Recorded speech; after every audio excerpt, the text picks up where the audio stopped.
Good morning, everyone. It's a great pleasure to see you all here. And it's an extra great pleasure to see Professor Rappe getting ready to deliver his third talk in this year's Van Horn lecture series. And then it's also my pleasure to introduce this talk. We had dinner last night. It was a beautiful dinner, and I learned that these Van Horn lectures here are actually dynamic. They're not cast in stone, but Professor Rappe makes the effort to take in feedback from us, and he designs his presentations based on that feedback. It makes it a little more difficult for someone like me to now introduce his talk and predict what there will be, but I will give it a try, okay? And we do this in a very fundamental way because not everybody here is even in material science and engineering. Everybody seems to know what a material is, but if you really press someone to give a definition, they may typically take a moment to think about that. How can you generally define what a material is? And then you will remember that one important feature of materials is that the properties can largely be determined by the defects in the material. And material science is about understanding that. And if you understand that, you can actually design defect populations that are called microstructure, and you can tune the properties of materials for specific applications. And my thinking is, but you can put me to the test, that Professor Rappe will do exactly this today. In the first talk, he described the exciting atomistic and electronic structure of this particular class of materials he's working on. In yesterday's talk, he described defects and their amazing properties in these materials. And my guess is that today he's going to talk about how you can manipulate these defects to bring about new materials with exciting properties. Let's go see, please. Well, thank you very much. Thank you for that beautiful introduction, Frank. And thank you all for coming out.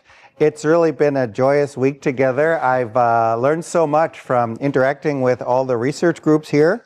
And you know, the structure of the visit has been I meet with the professors, but most of the time I get to hear from the young people, the undergraduates, graduate students, and the postdocs. And so you are really the future of material science. And thank you for sharing your enthusiasm and your expertise with me.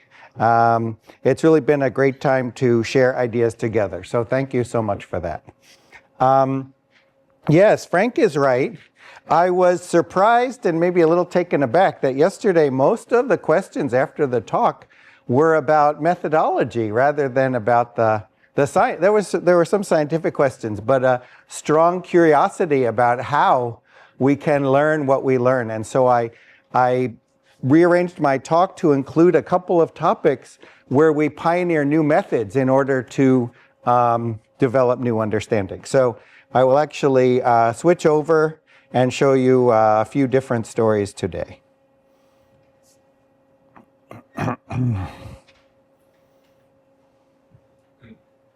Okay, so in yesterday's lecture, I told you about the bulk photovoltaic effect, some of the physics of how it works, and the fact that it relates to ferroelectric materials. And so I thought I would pick up with that and talk about materials design aspects for the bulk photovoltaic effect. Okay, so this is in general our strategy that we propose a challenge, and there are lots of ways that computation can help us to solve these difficult challenges. And part of it, as I was saying yesterday, related to actually gaining physical insight into the materials. And so we spent a good amount of time with that yesterday, but there are also artificial intelligence and machine learning approaches, which I'll emphasize whether you're searching through databases or asking questions in innovative ways, looking at data sets in new manners. And so together that could be considered computational materials design.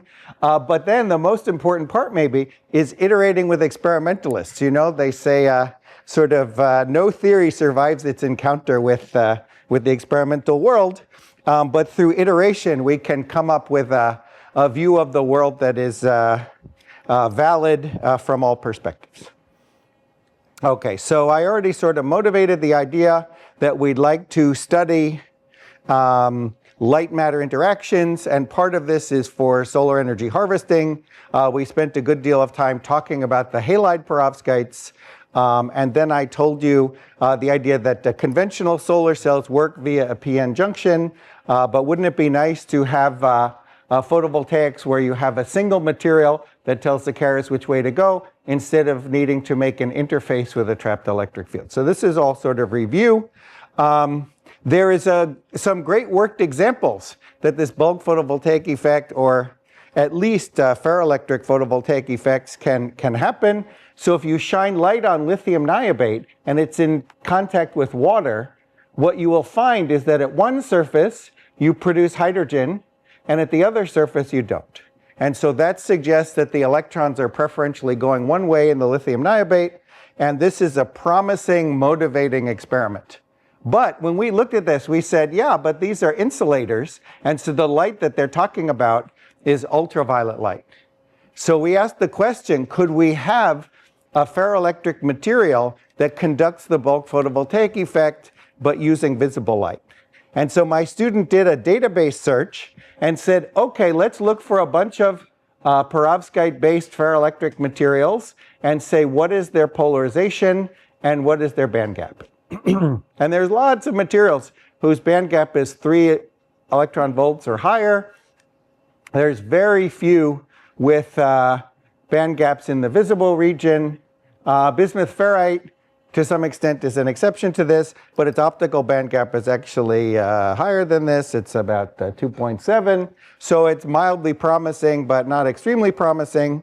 So we said to ourselves, this is an interesting space to fill.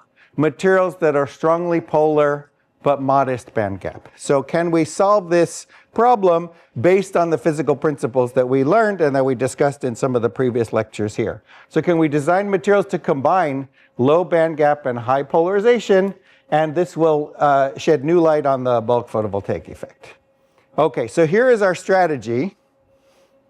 So we want highly polar materials.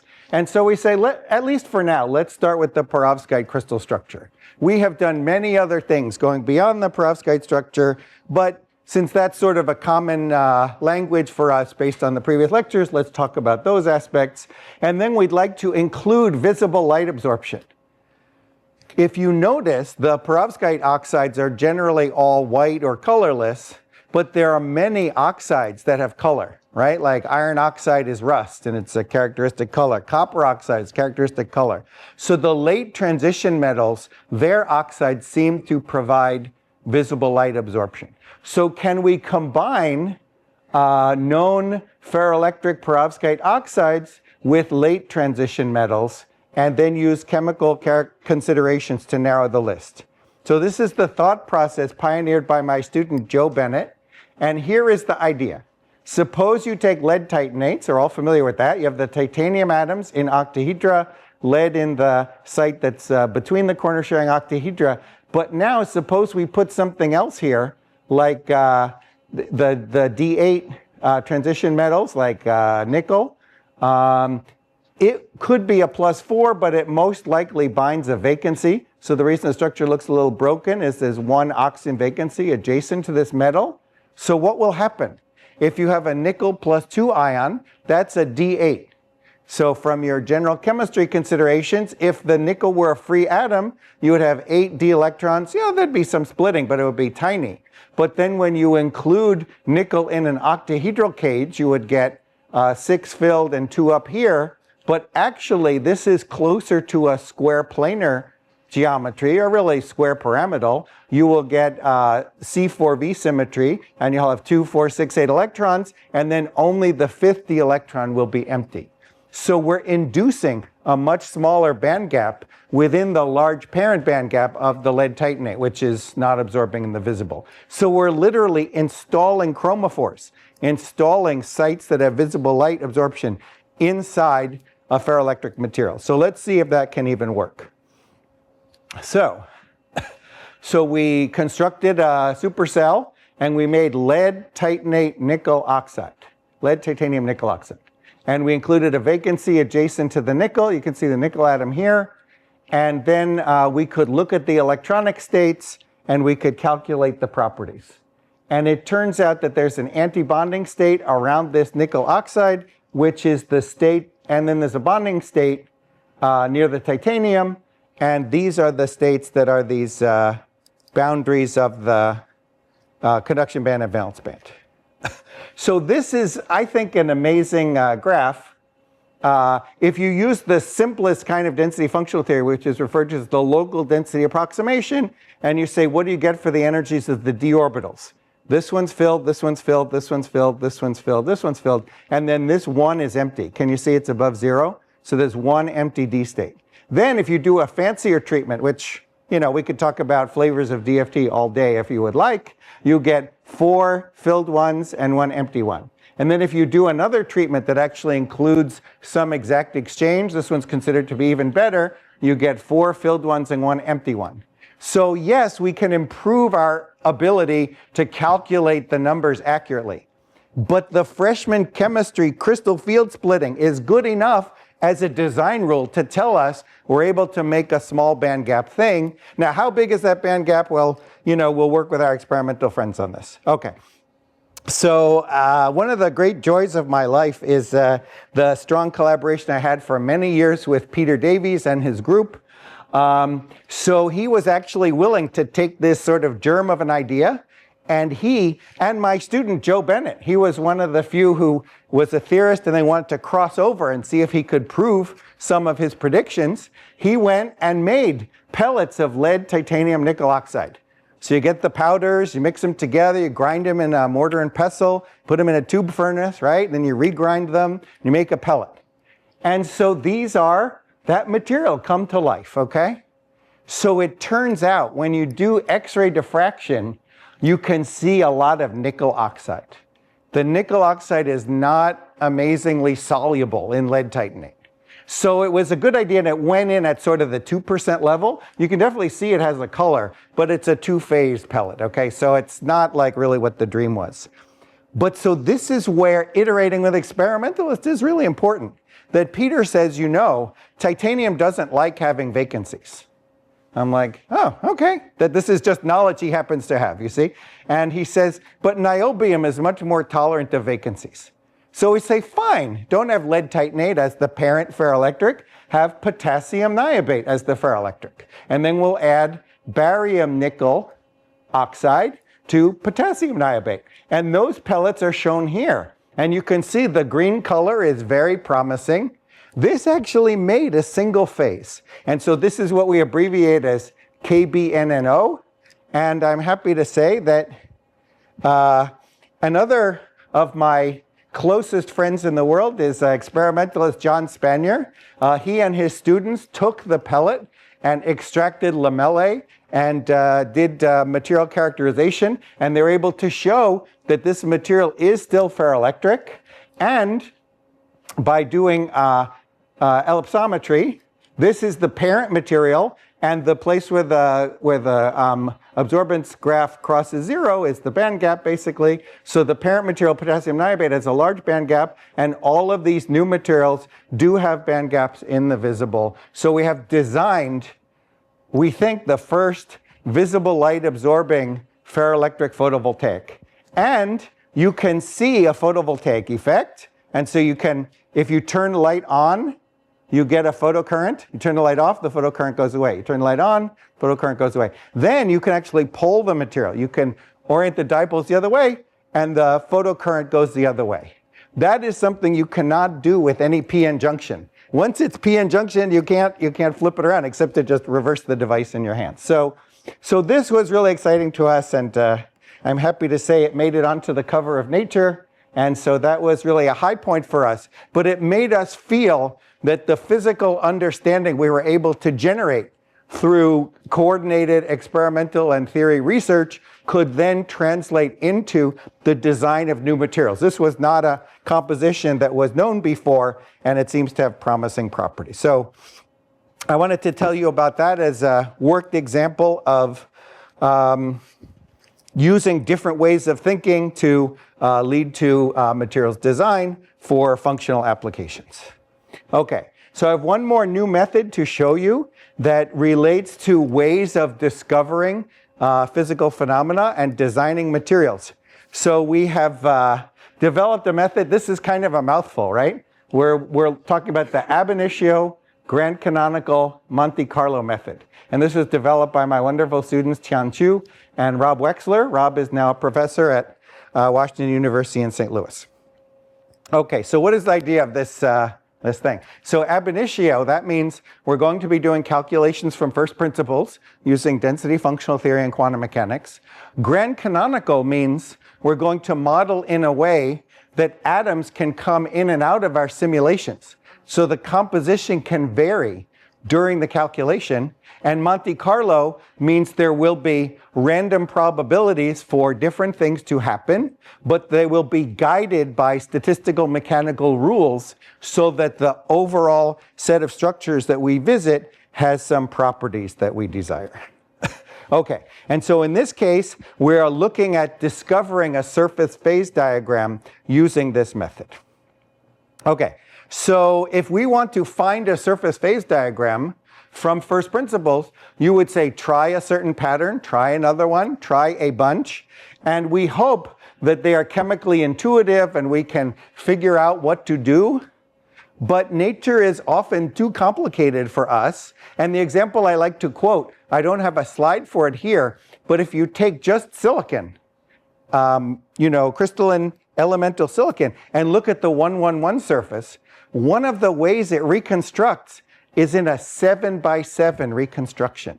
So you would need to decide to look at 49 unit cells before you would actually discover this, okay? So that's not going to be generated by human intuition anytime soon, I think. So the idea of relying on a small chemically intuitive set of the possibilities, Roger would never forgive me if that's all I did. So the other idea is, what if you randomly construct a large set of reconstructions? Well, if you say just do everything, everything is a big number. And so the question is, can we visit a wide variety of possibilities, but in a way that we're visiting the most likely ones, or ones that have a decent chance of being a good idea? So that's the idea of this grand canonical Monte Carlo, which I thought I would show you. Okay, so the idea is we have our system, this is what we care about, has a certain volume and a certain number of atoms. And so here are the atoms that are in our system, but we're going to allow moves such that we could vary the energy. So people run like a constant temperature, so energy is always coming in and out of the system to keep the temperature constant. So that's called thermostating. That's not really considered a big deal nowadays. But varying the number of atoms in a quantum mechanical simulation, it's doable, but not too many people have done it. So we thought this would be an interesting thing to look at. So imagine you have an atom here just like in the reservoir, like it's available maybe in the gas phase or something. And then all of a sudden it could join your simulation. But then we have to assess, is that a good idea or a bad idea? And so we have some kind of acceptance. And this is like our acceptance probability expression, which should look to you a lot like a term in the partition function. Okay. So we have to obey what's called detail balance. And that means that for any state where we start somewhere, we say, what's the probability of being in that starting state? Then what's the probability to do something? And then the probability that we actually accept that thing that we propose to do. And then that should be equal to the probability of being in the state where we added a particle, probability to potentially remove a particle, and then the probability of removing that is accepted. You can see that these two rates need to be equal to each other, and this is referred to as detail balance. And in the metropolis scheme, you actually make these two things equal to each other. Okay, so the properties of grand canonical Monte Carlo are, it's a stochastic process. So that just means all of a sudden something happens. We don't have molecular dynamics tracking things in and out of the reservoir. They either appear or they disappear. But then once they're in, they can do molecular dynamics within the system of interest. Okay, so I think I've kind of set up the idea. Basically, you start your system, you specify what are called chemical potentials. How many of you learned what chemical potential is? Is that familiar to you? Okay, cool, awesome. So that's like how available each element is, right? So we just kind of postulate that, and then we know the volume and temperature of the system. And then we say, gee, are we going to add or remove an atom? And we can choose an atom to remove, and then we structurally relax. Or we could choose to add an atom, and then see which element it is, then see where to put it. And then either way, we do some structural relaxation. Because if you don't, all the energies are quite high. And then we decide if we're going to accept it. And that's based on, well, if we don't, we go back to the previous structure. If we do, then we have a new structure, and then we keep going around. Now, there's other moves we do at the same time. We have steps where an atom hops from one place in the system to another, or two atoms exchange their identities. There's a whole bunch of moves that you can imagine doing. This is kind of a technical detail. We don't want to have an atom join and it's so close to another atom that it's a crazy short bond. And we don't want it to join so far away that it's just in the gas phase and it's not interacting with anything. So we have a shortest distance will allow, and we have a largest distance will allow. And that cuts down on lots of moves that are irrelevant. Okay, so let's get to the fun part. So we did a study. Okay, so we started with a silver surface, and then we increased the chemical potential of oxygen.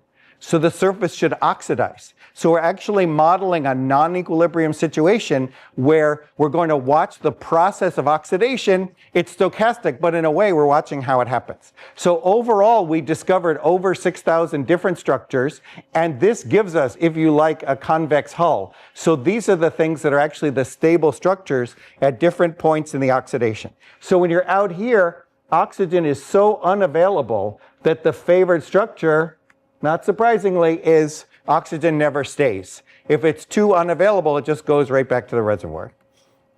Okay, then the next thing is isolated adsorbates. Okay, so that's maybe, not very surprising. But the next thing, look at this. Come on, this is great. You actually get silver 3 oxygen 4 pyramids. Okay, that we can add or subtract silver as well as oxygen. We didn't tell it, hey, why don't you try pyramids? All we did was randomly add, randomly delete, randomly add, randomly delete, randomly move, relax, and it made these pyramids, okay? I think that's really cool. That's the next thing that's really stable. Then these pyramids link together. Can you see that this structure is kind of like a pyramid this way and then a second pyramid this way? So I highlight it. They basically make a set of diamond structures, okay? So this is very close to the STM measured known silver oxide surface. But it took the experimental community 40 years to come to agreement on what the right structures of silver oxide are, and we could discover them in a few months of supercomputer time.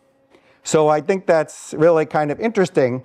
And now, my student really was interested in machine learning, so he wanted to ask, can we extract out what are the steps of oxidation? How does it really work? And so he did a series of what are called regularized random forests to ask questions about if this happens, what is the probability of something else happen? So the general idea of a decision tree is you ask some kind of a question and you get an answer yes or no, and then based on the property you're interested in measuring, you say, what's the mean probability if you're a yes, and what's the mean probability if you're a no?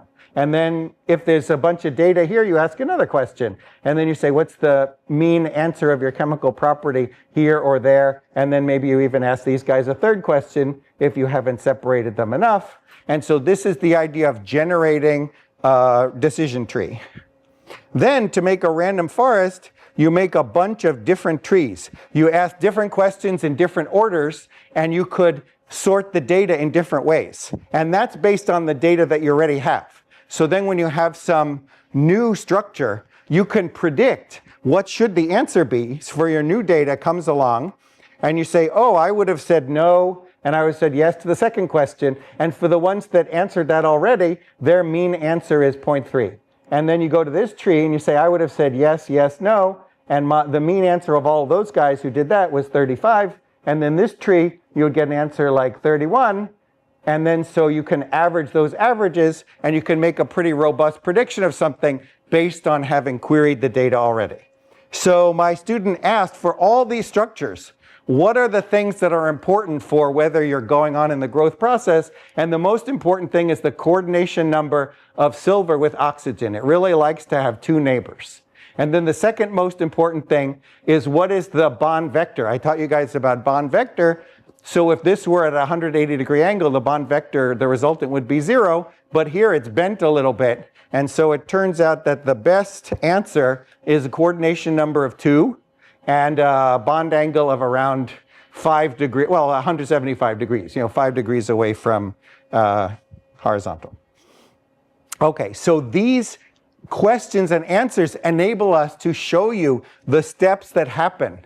Like, how do we get from one of those stable structures to the next? Okay, so first an oxygen comes. Then another oxygen comes.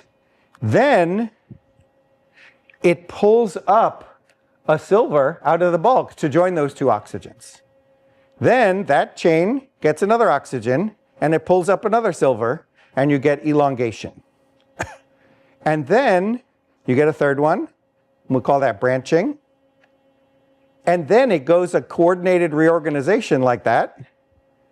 And then you more or less have your first pyramid.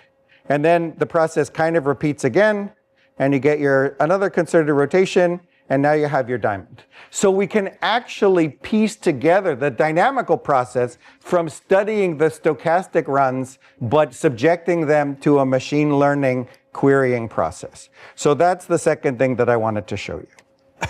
Okay, so now I return to the things that I was going to show you before. I thought you might get a kick out of those things. And that is, so we thought, gee, we know a fair amount of ferroelectrics from the scientific studies and interactions with experimentalists that I told you about yesterday. But there's a great new challenge for ferroelectrics, and that is the ability to incorporate them in computer chips. And I kind of hinted at that, but I'm going to say a little more about that today and what materials are appropriate for that.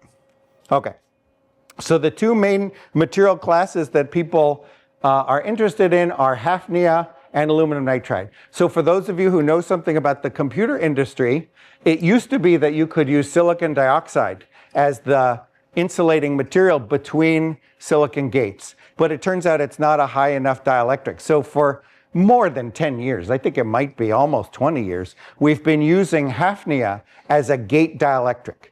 So it's definitely compatible with silicon CMOS processing. But what happened about 12, 13 years ago, people discovered that thin film hafnia is a ferroelectric. So that opened the possibility that it might be not just a gate dielectric, but a functional material that could be incorporated in back end of the line processing for silicon chips. And aluminum nitride was discovered even more recently to be switchable. Many of you know it's a great polar dielectric for power electronics, but it was thought to be not switchable. But it turns out if you include dopants, you can switch the polarization, and it's another material that could potentially become compatible. So I will tell you a few materials design strategies and physical understanding of these materials.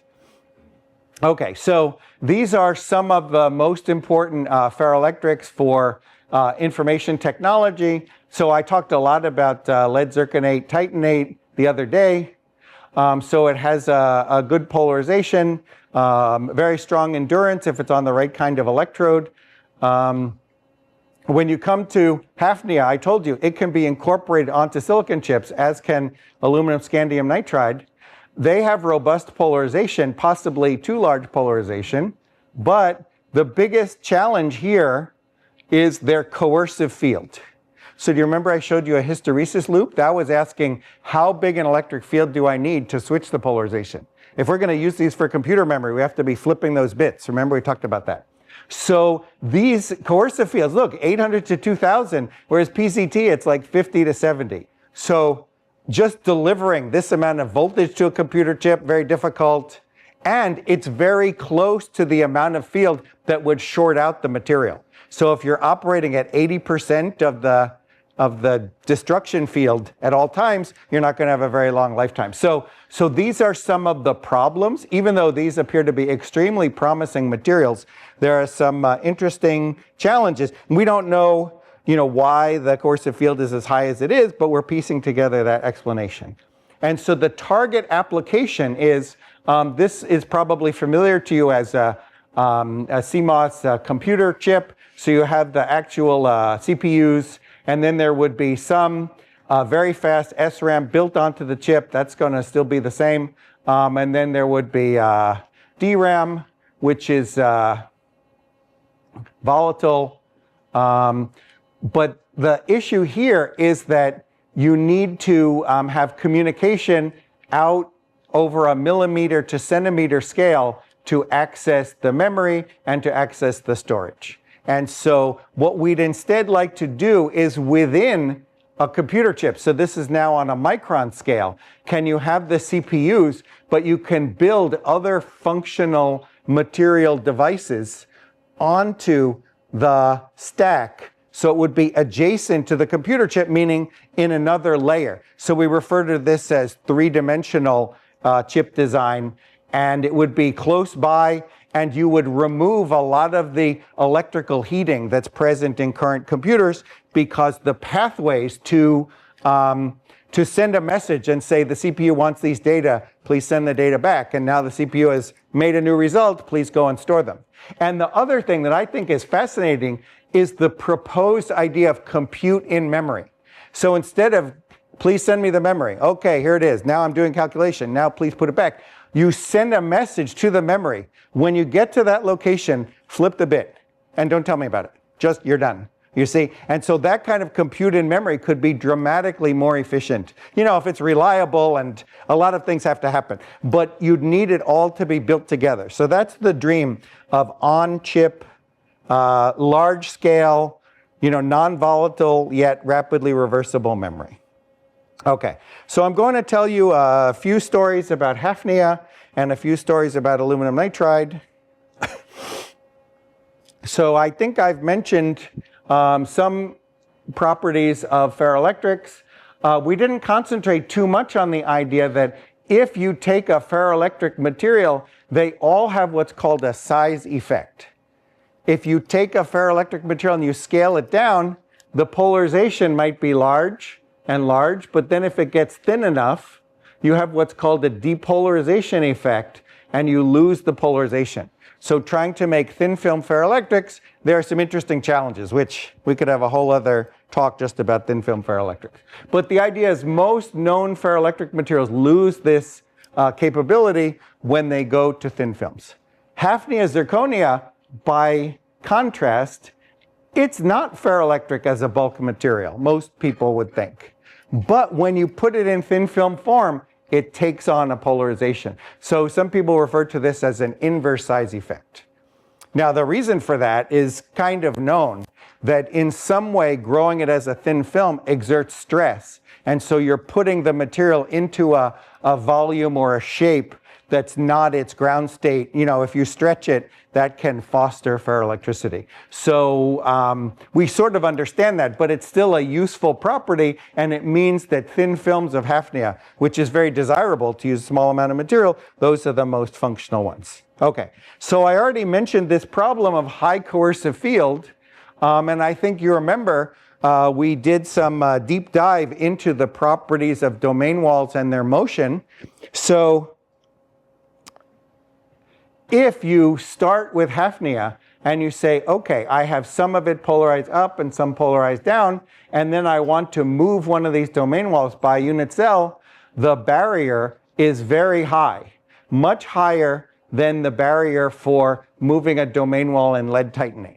So I was showing you velocities of domain wall motion that are dramatically faster for the lead titanate or for PZT than you can ever get in hafnia, that the switching is difficult. And that relates to then needing a high coercive field, and then that relates to it being close to the breakdown field. So these problems are all interlinked. So we want to understand the nature of the ferroelectricity in Hafnia and see what we can do about designing strategies for making lower coercive fields more functional materials. Okay, so Hafnia, oh my gosh. When I got into this field, I really thought that a lot of my understanding from perovskites would carry over. But that was mostly not true. So there's a lot of new learning that has to take place. So this graph kind of encapsulates some of that.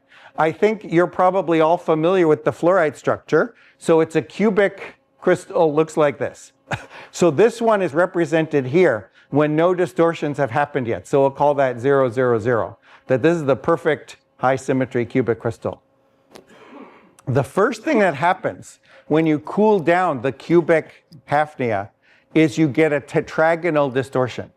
Now that could actually go tetragonal along x-axis, y-axis, or z-axis, but it's actually a series of anti-parallel motions. So there's two different phases for each of those. It could go towards you and away, or away and towards you. So this tetragonal distortion we write down as T plus and T minus. So even along the z-axis, like if you pick one axis for the tetragonality, there's two different ways of doing it. Okay. Next, there is an antipolar distortion that freezes it. I will tell you more about that on the next slide. Can you see here? These are oxygen atoms. One plane of oxygen shifts up, the next plane of oxygen shifts down. This is the thing that freezes in next. That's one of our findings. And so if you had T minus, you could have A plus or A minus. If you had T plus, you could also have A plus or A minus. So now instead of two possibilities, you have 2, 4, 6, 8 possibilities. Okay. And then finally, you have, well, when you get to the antipolar and tetragonal, you have 4 possibilities. But then the last thing is, finally, the polarization freezes in. You see, this is what you're expecting from the get-go. All the oxygens shifting the same way, that could freeze in either P down or P up. And so that's when you get 8 variants, even for one particular tetragonal direction, one particular polar direction. So the way we like to talk about this material is that it has multiple order parameters. You see, yesterday I hardly even mentioned order parameter, because if you knew the polarization direction, you sort of knew everything.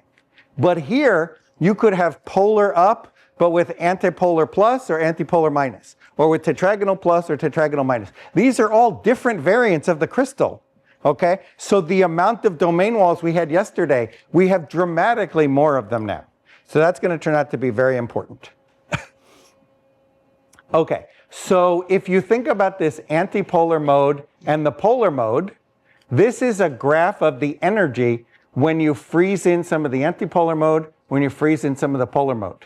And you can see there's kind of a small minimum here at 0, 0, but the favored state is this deep minimum over here at 1, 1. So if I apply an electric field, I could make it polar, and then it would fall down into this minimum. But it actually turns out that this might just stay at the tetragonal phase, and it wouldn't be polar at all. So when we look under strain, if we strain the material by a couple of %, now you can see the 0, 0 is not stable. But look what happens. It's favored to go downhill this way. Can you see the contour lines? It's favored to freeze in the antipolar mode first. And only after the antipolar mode is frozen in, then it's favorable to freeze in the polar mode. If you try to go this way, it's uphill.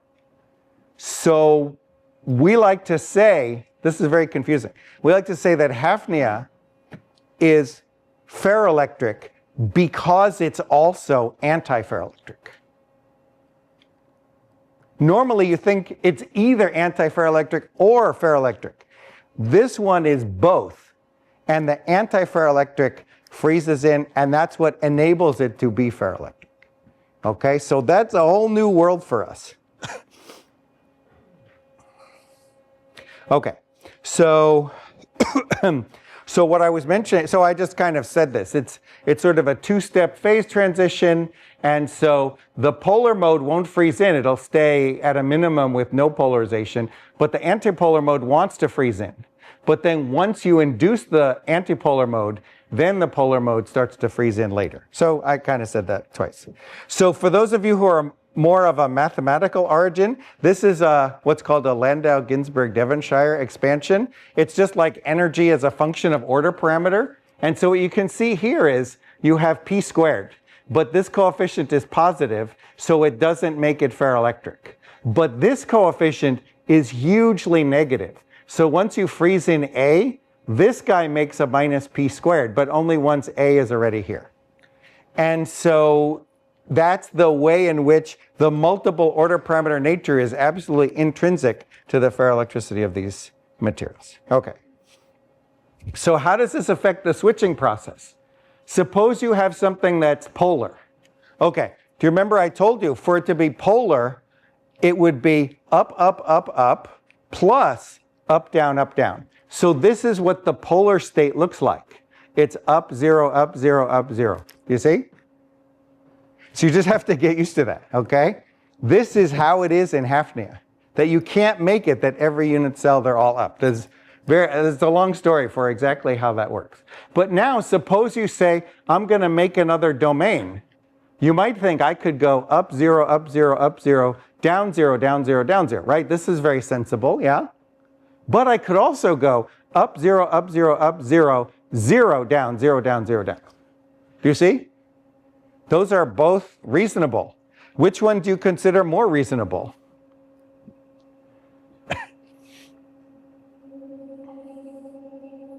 So this one seems more sensible, right? Like it's more like a rational world kind of thing. But here's the thing. If I am in this state and I'm here, look, I'm in T plus, A plus, P plus. Now I go and I flip. If I try to get to this state, look, I have to reverse the antipolar and reverse the polar. You see? So that's going this way, saying make the antipolar go away. No, that's saying make the antipolar go away, so I have to go this way. I have to climb up to this mountain. If I try to go this way, I only have to reverse the polarization. I go T plus A plus P plus, I only reverse the P. Do you see what I'm saying? If I only reverse the polar mode, that's going this way. And this is a much lower energy saddle point to get over than actually going through the middle here, you see? So there's a zoo of possibilities. That's what I'm trying to show you, okay? All right, yeah, we're doing okay on time. Okay, so in my mind, our domain wall work on Hafnia kind of calls back to the domain wall work on PZT that I showed you yesterday. I'll just give you a little insight into the zoo of things that can happen, okay? These materials are so complicated that we've pioneered what we call a Lego model of Hafnia. How many of you played with Lego when you were small? Okay, so Legos are great. They have posts and they have holes, right? And then they snap together, and those are the happy directions. Okay, but Legos, the way you played with them, are very limited. There's only one face with posts, one face with holes. These Legos, look what can happen. So if it's the cubic structure, you have no posts and no holes. Then, do you remember I described the tetragonal phase? It's coming toward you and away and coming toward you and away. So you need a face with post and a hole and a post. So that's describing the tetragonal phase, okay? Now, we want the antipolar, which would be hole, hole, post, post. And we want the polar phase, which is post, post, post, post. So these will cancel out.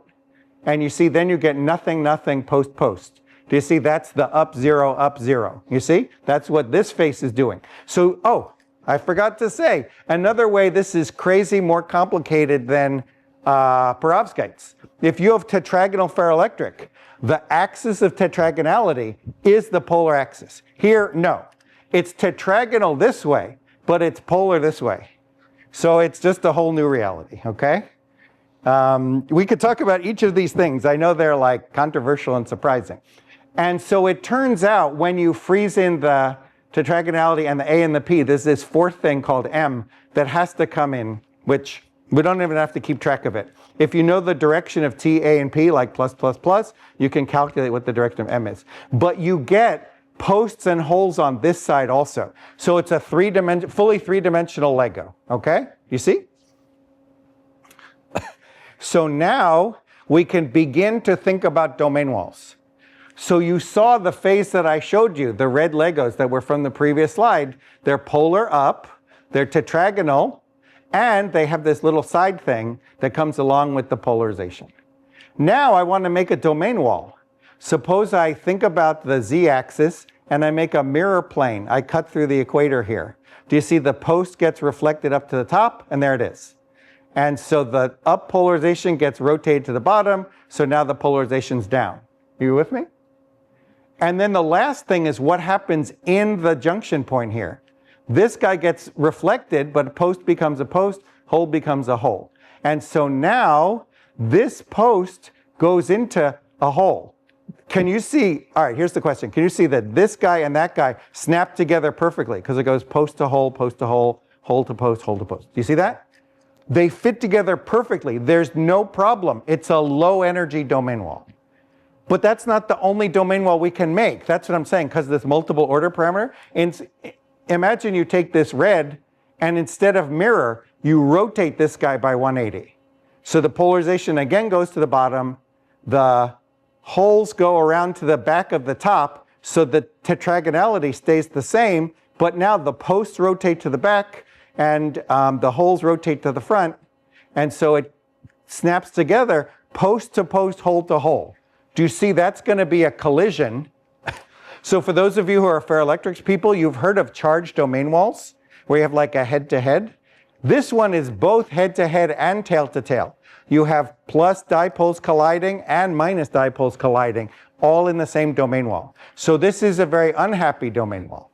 We call this the simple domain wall and this the complex domain wall. Okay, so the conclusion is the one where they snap together really well, it's so happy that it doesn't want to move. You see the idea of popping out, do you remember we did a lot with like popping out a critical nucleus and getting the domain wall to move? I could go through this in more detail and we could do this separately. But basically the idea is if you try to pop out a critical nucleus, this domain wall is so happy it doesn't want to be disrupted. And so this popping out a critical nucleus is too high energy, so it moves really slowly. The simple domain wall, remember with the colliding head-to-head and tail-to-tail, they're unhappy. So if you spread things out and you pop out a domain wall, that actually makes them happier. So they favor popping out a nucleus. These move much faster. See, it's not as stable, so it can move much more easily. So this thing about multiple order parameters, and I guess there's a bunch of different domain walls, it turns out the different domain wall types have different speeds. Okay, so there's different things zipping around at different rates. All right, so the very last thing I'll show you is suppose I have one domain. I could make domain wall to 7 other things, okay? 4 of them reverse the polarizations. This is a polar domain wall. But I could reverse some of the order parameters but keep the polarization the same. So there's some domain walls that aren't even polar domain walls. You just reverse the tetragonality, you reverse the antipolar, or you reverse both. So these can exist. We call these immobile domain walls. And there's certainly 4 different kinds of mobile domain walls. So what happens is, suppose I have an up region, a down region, and a different kind of down region. Now this domain wall will move. This one will not because it's between down and down. This domain wall will move. And do you see I have red? So I have a domain wall that's like red to blue and a domain wall that's blue to green. Then as this moves along, it hits this domain wall. You get what we call a domain wall reaction. And so red to blue plus blue to green makes red to green. You get a new domain wall that you did not have up here. And then this guy will move along at a different speed than what we had before. Okay. So in the interest of being able to show you something about aluminum nitride as well, I will leave my discussion of Hafnia there. Okay, so this is in a way completely different, but it's still trying to solve the same problem of inserting ferroelectrics onto CMOS technology. And so aluminum nitride is a very polar material, but friends of mine have pioneered including boron doping and scandium doping. And if you want to think about this conceptually, boron is so much smaller than aluminum that it can kind of cross the barrier easier than aluminum nitride. So it's a nucleation center for switching. And scandium is so big that it holds open the door. And so the aluminums right nearby the scandium are facilitated to switch. So it's two different ways, but they both work. And so you can see hysteresis loops that are incredibly square, big polarization. Okay, so now here's where the mystery comes in.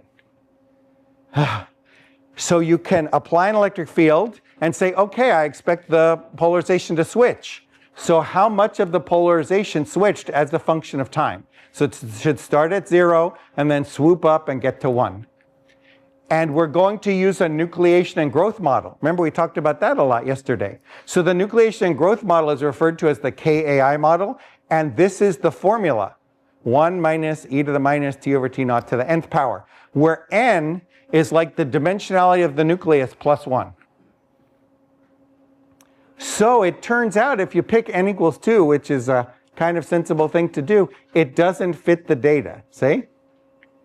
So my experimental friends said, no problem. We were able to fit it really great with n equals 7. Okay? And then for this other material, they said, yeah, we're actually favoring n equals 11 for this one. Okay, so they were happy. They fit their data. And so, but for me, that's a great mystery. I'm not comfortable with a 10-dimensional nucleus. I don't know what that is. 3 dimensions is a sphere. 2 dimensions is a circle. What's 10 dimensions, you see? So that's a great mystery, I think. So my students set about modeling switching of aluminum nitride. And this is where we turn to a machine-learned force field.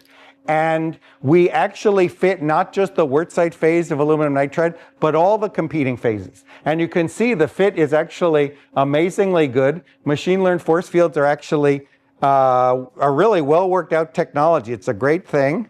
And so this is a series of phases. Wurtzite is the lowest, but there's something else called beta beryllium oxide, zinc blend, the boron nitride phase, cubic phase. And so in all cases, we do better than a potential we found online that was actually pretty good, but the machine-learned force field is able to reproduce the DFT results quantitatively. Okay. When we do our calculations with an electric field, we can see the switching and we get very square hysteresis loops, just like the experiment. We are able to extract domain wall velocities. And this is where we learn our first important lesson. The velocity along the wurtzite axis is extremely fast. It's almost 2 orders of magnitude faster than the motion in the plane. So if you flip even one atom, an entire column will flip really fast. But then going column to column is about a factor of 10 to a factor of 100 slower. So we're going to think of this as 2-dimensional growth in the plane, where the plane, every column is almost instantaneously flipped. So that's the way we'll simplify it to a 2-dimensional problem. Here, you can have a look at our molecular dynamics simulations. Okay, so the red is the region that's about to be consumed. The blue is coming towards us because we're applying an up electric field. Okay, so here we go. We're applying an up electric field. There's a finite temperature. And so you'll see some random flipping. Can you see like a column proceeding really fast up the whole simulation? And then another column trooping down the whole simulation. And so the spreading laterally is much slower than any time you get a flip, you get a whole column. Do you see? So that's our working simplification that we'll look at it as a 2-dimensional problem. Okay, and in fact, the critical nucleus is 1 atom. Remember, last time we were marveling that 3 by 3 unit cells was pretty small. Here, the critical nucleus is 1 atom. Okay, so that's cool. So one thing we noticed is in the plane, the domains do not remain with flat domain walls. So why is that? Remember, in perovskites, it was a cubic crystal. So if the blue part is already flipped, this guy's going to flip first because it has 2 neighbors, whereas all the yellow ones only have 1 neighbor. But in this wurtzite crystal structure, in the plane, it's a hexagonal lattice. And so this guy has 2 neighbors, so that'll flip first. But do you see, this one only has 1 neighbor. This guy doesn't influence this guy because they're not directly touching. And this guy is just as likely to flip as this guy. So it doesn't have a motivation to keep flat domain walls. That's a game changer, okay? So that's basically going to be my message. So here we look at a 2-dimensional wall. We started it flat, but watch what happens as it goes.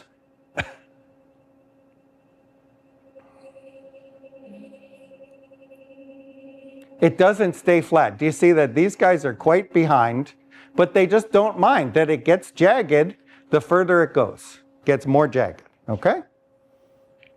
All right, so that could keep going, but I think you get the idea. Okay, and so then if we start with a nucleus, it makes some weird blob shape. It doesn't make a perfect hexagon. It doesn't make a perfect square. It just becomes rough. And so we think that's really interesting. We then programmed a Monte Carlo simulation, which lets us model a larger area. And you see a similar fractal type shape, these rough domains. So this is now, we just harvested the flipping rates from the molecular dynamics, and now we can do a stochastic model, and you can see that there's quite a bit of irregularity to the boundaries. Okay, so this on the left is our simulation, and this is a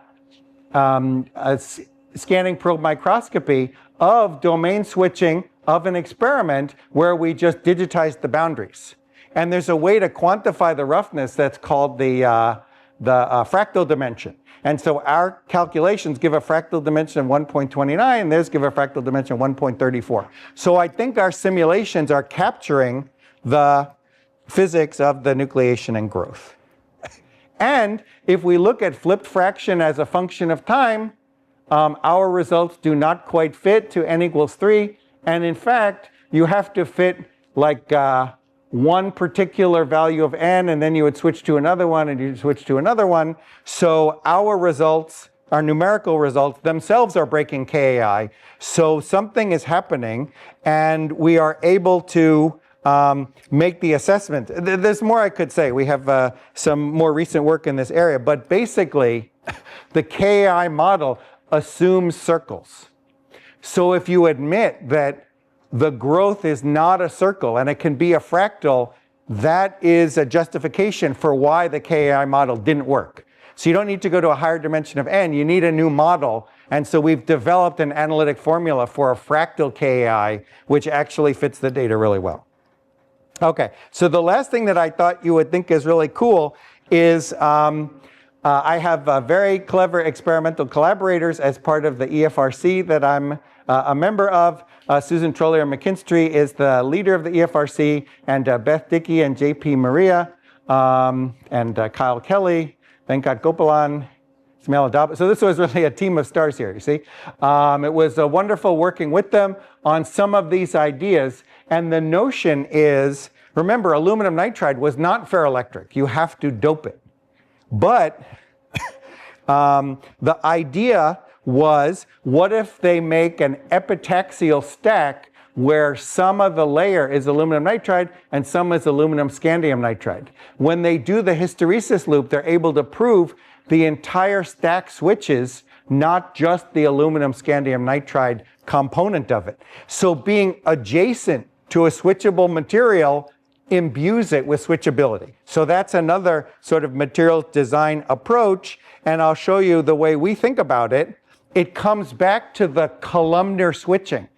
That once you have switching happening in this upper material, and maybe switching gets down to this point, you have what's more or less a head-to-head domain wall, so the column keeps on switching. It doesn't need to have any more boron or any more scandium. So as long as you have dopants up here and the switching starts, the columns can continue quite fine. So the one-dimensional fast switching I showed you, we think is a part of the explanation for why these stacks of doped ferroelectric, undoped ferroelectric, which my friends are calling ferroelectric Oreos. So you really want to learn that terminology. So we had Legos and Oreos, right? I'm really trying to keep you entertained here. I think that's a really cool way of looking at the problem of making novel materials with lower coercive fields. So you would kind of have the best of both worlds. You'd have fast switchability due to dopants in one region, but then you'd have a nice, strong band gap that could potentially withstand decent coercive fields in another region. Okay, so with that, I think in this last part of the talk, I told you that aluminum nitride switching is extremely local. We have this 1D columns and two-dimensional in the plane, and the switching of the 2D is a fractal pattern which breaks the KI, and we think this applies to helping us understand this next generation of materials that are these Oreos. And so for the first part of the talk, where I talked about the KBNNO and the ferroelectric photovoltaics, that was led by Ilya Greenberg, started by Joe Bennett with strong collaborations from Peter Davies and Jonathan Spanier. The second part, which was the AIGCMC, was with Tian Chu and Robert Wexler. And then the Hafnia part was pioneered by Song-Song Zhu with some wonderful collaboration with Shihan Chin. And the aluminum nitride was led throughout by Drew Barrett with some excellent collaboration with Atanu Samanta. And these are my experimental collaborators who I mentioned throughout the talk. And I'd really like to again thank this wonderful EFRC Center, which is hosted at Penn State, which we call the 3D FEM2. And computation was performed at the DoD and at NERSC. And the Office of Naval Research also provided funding for parts of this work, as well as the Department of Energy. So with that, I thank you very much for your attention, and I look forward to taking your questions.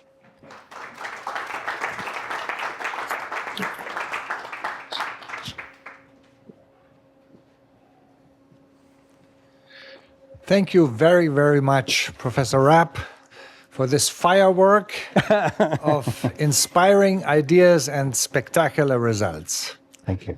The talk is open for questions. Yes, I'm going to bring the microphone around.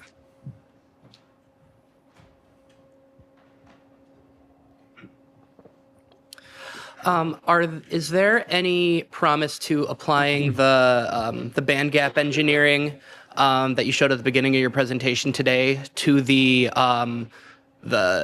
two-dimensional perovskites with the flexural properties that are so attractive? Oh, what a fantastic idea. I think I would say the band gap engineering toward visible light, photovoltaic ferroelectrics. Basically, our interest in predicting more materials sort of relies on finding experimental collaborators who would try them. And so, yes, I think that the goal of inserting it into the silicon chip, they don't care about reducing the band gap. But for ferroelectric photovoltaics, it could be a great platform for that. I think I hadn't really thought about that. Yeah, I don't have enough even evidence to say it's definitely a good idea, but it strikes me as it really might be a good idea. Yeah, thank you for saying that. Roger. So I thought it was interesting how the example of taking the compute, not moving things from memory into a CPU and processing, but send a command to the device that stores to do the compute. And that would actually be the same thing as mechanically what distributed computing Hadoop does, because you put 5 CPUs next to every hard drive. Yeah. It's very big and mechanical there. But it's also why a lot of times people find that cloud computing like AWS is actually way suboptimal way to compute, because everything is so disconnectedly far away. But I'd like that computer that you were suggesting. Oh, we could use great. it today. I think the big picture is that materials evolve, architecture evolves, and then the class of problems, the compute intensity, the memory intensity, and the way we structure the problems, all of these things feed on each other, and the innovation can drive forward on 3 parallel fronts, I think.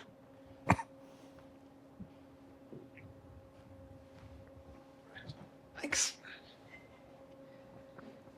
Hey, great talk. So you mentioned your friend who's a domain expert, and he said that, titanium doesn't like vacancies, but niobium does.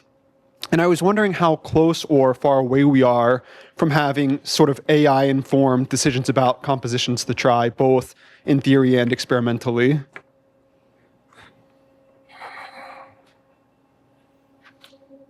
What a wonderful question.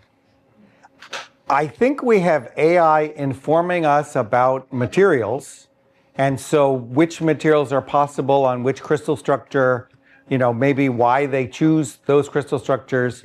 So in a sense, the material, like the space group and the Wyckoff positions, is considered the object. So that problem we're making great progress on. But then if you open it up to say, oh, we could have any kind of defects, let's let AI loose on that. I think people in this department are taking on that challenge. That's still largely unknown. You see, I was telling a few people privately about a problem that we're working on where it turns out if you looked at this material and its space group and you wanted a certain response, you'd say, no, by symmetry I can prove the response is 0. But the defects make it possible. It's not just they make it better, they completely enable, the response. And so fully using all kinds of defects as design parameters, I'm super excited about that.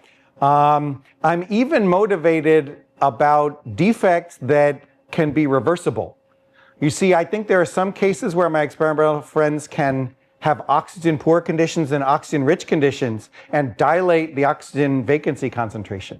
And we should be able to see time-dependent variations in important properties. So I think post-growth processing can give us data that then AI could use where we definitively knew we're titrating certain categories of defects. I think that's a piece of the puzzle.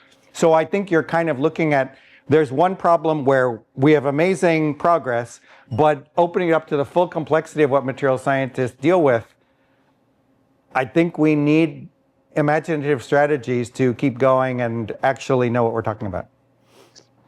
Please ask the microphone. Thank you. So wurtzite is, the aluminum nitride has wurtzite structure and is a pyroelectric. But I thought to have a ferroelectric, you need a corresponding phase that, doesn't, so you can get a symmetry breaking from a more symmetric phase. So what is the symmetric phase for the wurtzite that it will turn it into a ferroelectric so you can flip the field? The simplest way to say it is you could go through the hexagonal boron nitride phase. You take the alumins and push them coplanar with the nitrogens, then they could pop out the other side and be wurtzite the other way. I see. So you make a flat. So you make it flat. Now, actually, this beta beryllium oxide phase is nonpolar, and it's lower energy to, if you were going to switch the whole material at once, you would pick beta beryllium oxide. But conceptually, for thinking about it, I think HBN is simple. And if you want a reference that's like zero polarization, you could use either of those things. But the scandium nitride has rock salt structure. The scandium nitride has rock salt structure. Scandium nitride is rock salt. You call it doping, but they're actually really alloys you're making, right? Aluminum, scandium nitride. People were, there's a nice literature on this. People were confused and then became unconfused. Zinc blende and rock salt are not appropriate zero polarization references for wurtzite. Really, you need this other one. Yeah, thank you.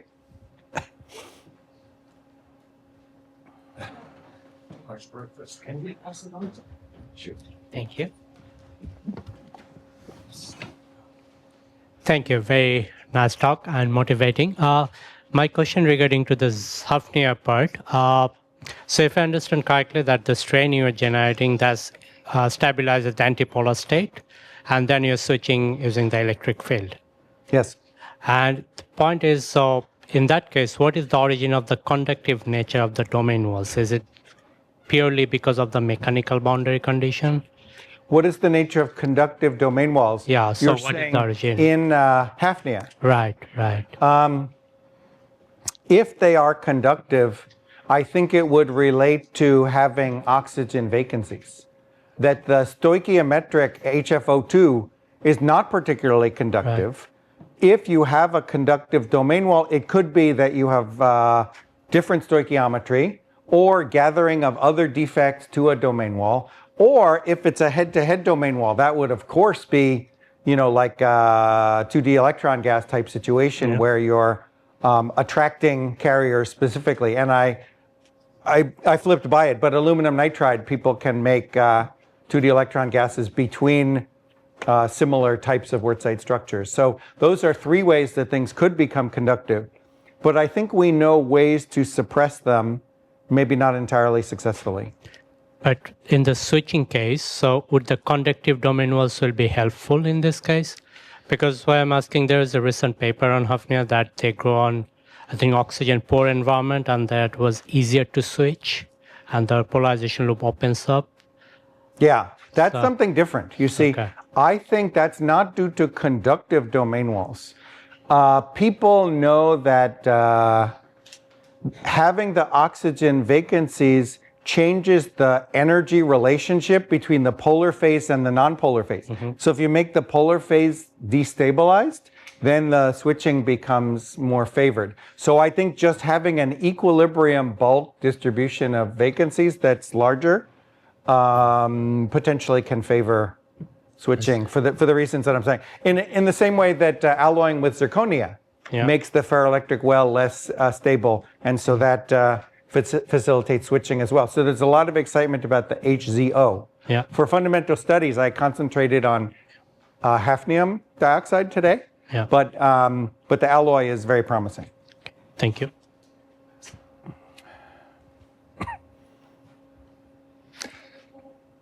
No more questions. That's almost amazing. But thank you all for this very interesting and long discussion. And now I want to hand over the microphone to Professor Alp for some final remarks. This third talk brings the Van Horn lecture series to an end. And we were very lucky to see such great talks that connects fundamentals to applications, calculations and computation and theory into experiments, and building a whole world of material science for us. And also, I think, in addition to learning from you on these topics, I think what is really was great, and I heard this from many of the students, that they learned a lot from your expertise and perspectives through the meetings that you've been going through, and so they've been already talking to me about how much they appreciated your constant engagement during those meetings. So with that, we would like to end all the lectures, and we would like to thank our speaker one more time. Thank you.